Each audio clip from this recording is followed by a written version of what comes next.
have updates on Stranger Things Season 5, Lee Winnell's Wolfman movie, Five Nights at Freddy's 2, and a bunch of other horror flicks. Let's get right on into it.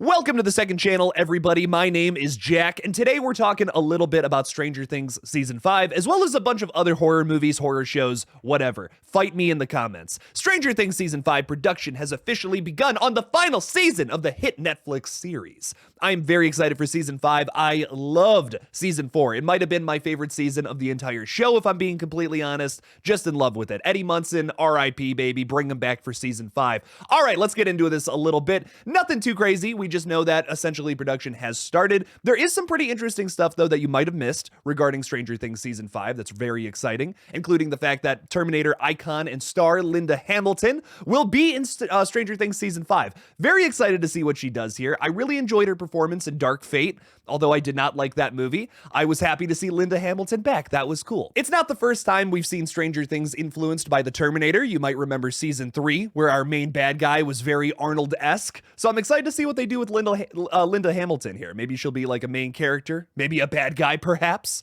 I'm sure Vecna is going to be our lead antagonist of Stranger Things Season 5, but we'll just have to see what they end up doing.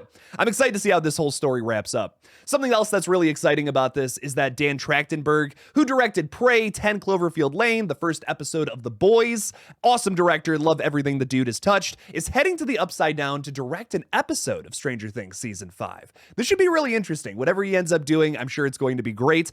Typically, all of the directors of this show and every other episode, besides that one in Season 2, is pretty damn good. There's rarely a miss in this show, and I'm excited to see what they do with Season 5. Here's our cast and crew for Stranger Things Season 5 in a very artsy photo. I love this. A big thing about Stranger Things that I love so much is the cast, so I'm excited to see all these people be involved. I think it's going to be great. Moving into another update that may be disappointing for some, exciting for others, especially fans of Saltburn, Guillermo del Toro's Frankenstein finds its new monster in Jacob Elordi. Now, this is sad for some people who are fans of Andrew Garfield, who was originally announced to play the monster in the new Frankenstein from Del Toro.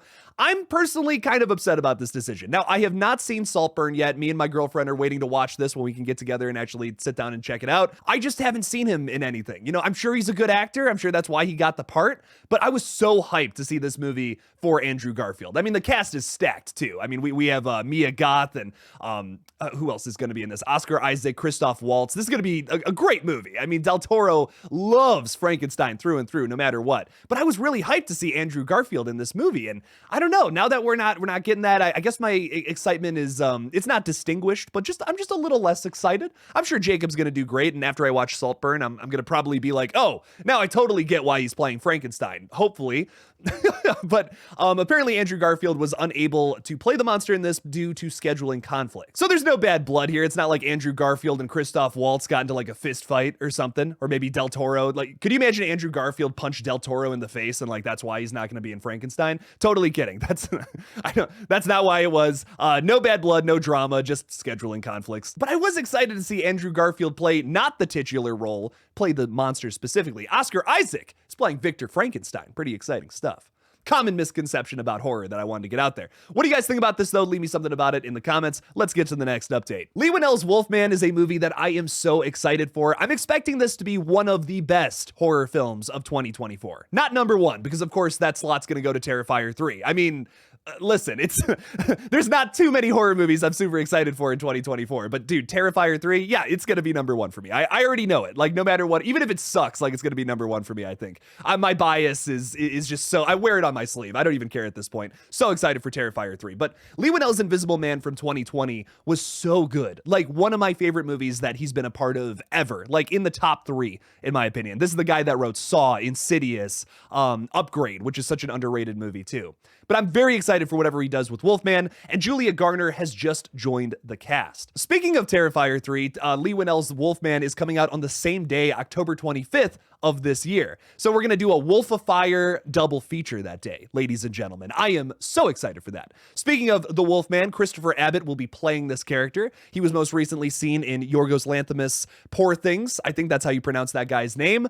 I don't know, Yorgos. Let's just call him Yorgos. There's not too many other Yorgoses out there, I don't think. If you're a Yorgos, though, leave me something about it in the comments. There's one last thing I want to mention about this movie. This is not part of the Dark Universe thing that you might have heard of like a while back. Universal Studios was trying to create like this multiverse or whatever, like this whole universe of their monsters and stuff that totally flopped with that Tom Cruise movie. Skip it if you haven't seen it. Dear God, that was a waste of time. But Leigh Whannell's Invisible Man was pretty badass, and I loved it. Not everything needs to be this conjoined universe. I'm glad that they're doing it this way. This is a better approach, in my opinion. Just modernizing some of these classics, telling them through a modern lens. You don't have to connect them all together. Like if Elizabeth Moss from Invisible Man shows up in this movie and asks Julia Garner, for instance, to join some initiative, I'm gonna roll my eyes. Please, God, don't do that, Universal. Just make modernized versions of these old classics. That's a lot more fun to watch, in my opinion. Very excited for The Wolfman, though. Leave me something about it in the comments if you're excited, too. The update everybody has been waiting for. 2 new images preview the return of Pooh and Christopher Robin in Blood and Honey 2. Now, I'm not gonna lie. Do I have a shit ton of excitement for Winnie the Pooh Blood and Honey 2? No, but I'm still going to see this one coming out in February. I don't know if am I excited for it? I don't know, but I'm gonna watch it. I'll have a review on the main page. Whatever. That's very much so where I'm at with this one. I guess, sure. One thing I will say that is an improvement that you can see from this still right here is that the masks are going to look a lot better than the Spirit Halloween crap that they had in the last movie. This immediately looks way scarier, and I see that as an improvement. I gotta give them that. Listen, you can say what you want about these movies, but at least, at the very least, this is an improvement based on this screenshot. We also have this picture of Christopher Robin, just looking kind of like emo Spider-Man from Spider-Man 3. I'm gonna put some dirt in your eye, Pooh Bear. It is notable that Matt Leslie, who wrote Summer of '84, though, wrote the screenplay for this slasher sequel, so that's like kind of cool. I really don't care about what Reese Frake Waterfield, the director, promises about this, but I'll read it anyways. Bigger and badder, the sequel will feature new creature designs, a new cast, and a high death count. However, this time, Pooh and friends will be leaving the 100-acre woods to take their fight to the quiet community of Ashdown. Last I heard, this one came out in February. I will say that's not detailed in this bloody disgusting article, but we'll just have to see when this one comes out. Are you excited for Winnie the Pooh Blood and Honey 2? Maybe. Hey, leave me something about it in the comments. I don't think these movies are as bad as some other horror reviewers are saying, but I'm still not like losing my mind over them. And maybe the biggest update in this entire movie, if you're not talking about Stranger Things Season 5 going into production, Five Nights at Freddy's 2, we have a big update on the story from Josh Hutcherson, the lead from the previous film. So let's talk a little bit about this. This was obviously a huge hit for Blumhouse, being the highest grossing film in Blumhouse history. I don't know how I feel about that personally. I think the movie's just kind of terrible. I don't think it's a great representation of what that video game, like the fear that that video game instilled in me as a younger man.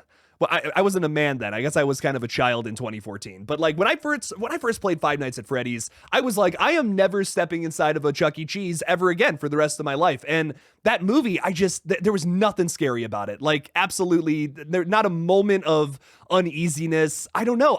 Nothing about that movie did it for me. Like how that video game did all those years ago. And I mean, I even like went back and played it after I watched the movie. I'm like, maybe I'm just wrong. Maybe that movie was actually at the same level of scariness that the game is. I played the game again. It still gets me. Like, it still scares me as a 25-year-old adult. That movie did nothing for me. I don't know. Really was pretty disappointed with it. Listen, when horror movies make money, that means all horror movies win. That means that there's more demand for it, which means more horror movies. So even if bad horror movies make money, it means that other good horror movies have the potential to make money too. Not only did this movie make $289 million worldwide, but it also makes Emma Tammy, the director of the film, the most successful female director of a horror film, which is really exciting stuff. I mean, listen, I can talk bad about this movie all day, but there's a lot of great implications that come along with it. So I'm glad that this movie exists, and I'm so happy for Emma Tammy. I hope she wears that badge with pride. Let's talk a little more about this update, though, we got on the sequel, most likely coming out in 2025. Speaking with Variety, Josh Hutcherson provides an update on the sequel, saying, I know they're in the process right now of nailing down the story, and they want to get going as soon as possible.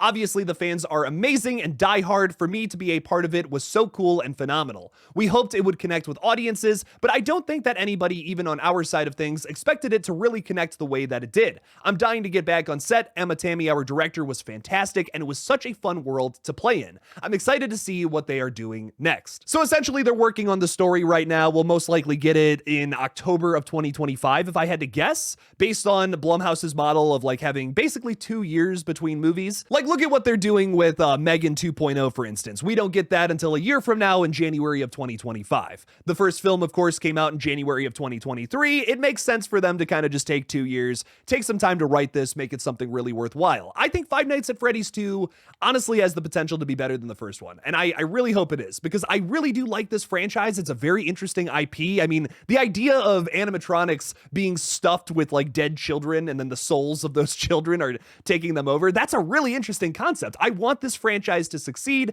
but a spade is a spade, as they say.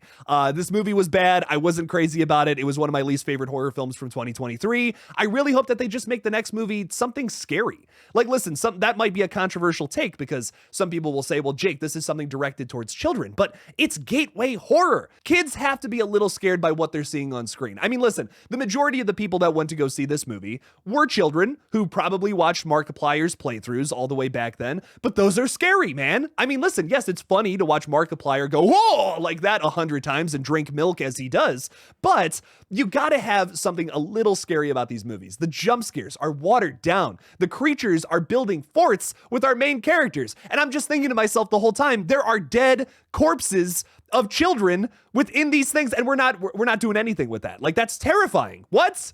Give us something. Like, I think about Coraline, a movie that is great gateway horror. That is a 10 out of 10 movie, because there is some genuinely scary images and crazy stuff going on in that one. We need something like that in Five Nights at Freddy's 2. We need something genuinely scary, something that will actually terrify kids and stick with them for a lifetime, because that's how you build modern horror fans. You can disagree with that. You can argue with me all day, but I will die on that hill. We got to have something that genuinely terrifies children in Five Nights at Freddy's 2, or it's just going to be another movie that is like, wow, I can't believe that made a lot of money.